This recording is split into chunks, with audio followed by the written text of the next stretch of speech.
हाय दोस्तों, क्या आपको भी मुश्किल हो रही है साइन फंक्शन की वैल्यूज याद रखने में? ये तो मेरे बाएं हाथ का काम है। वो कैसे?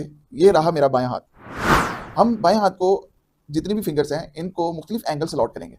नीचे से ऊपर की तरफ हम इनको एंगल से अलॉट करेंगे और ये हमारे सबको एंगल अलॉट कर दिए। अब आपने यहाँ पे एक फार्मूला याद रखना है। फार्मूला ये है कि साइन थीटा की वैल्यू इक्वल होती है नंबर ऑफ फिंगर्स बिलो उसका स्क्वायर रूट डिवाइडेड बाई 2। अब फर्ज करें मैं यहाँ पर साइन 30 की वैल्यू निकालना चाहता हूँ। साइन 30 नंबर ऑफ फिंगर्स, ये लाइन साइन 30 है, ओके। इससे बिलो कितनी फिंगर्स हैं? 1। तो आपने इसका 1 का स्क्वायर रूट लेना है और इसको 2 से डिवाइड कर देना है। ये हमारे पास 1 का स्क्वायर रूट 1 होता है और ओवर 2। अब फर्ज करें मैंने साइन 60 की वैल्यू निकालनी है। अब साइन 60 ये फिंगर है, इसके बिलो आप खुद देखें कितनी वैल्यूज कितनी फिंगर्स आ रही हैं। इसके बिलो 3 फिंगर्स हैं, तो स्क्वायर रूट 3 डिवाइडेड बाई 2। अब आप मुझे कमेंट में बताएंगे साइन 90 की वैल्यू क्या हो।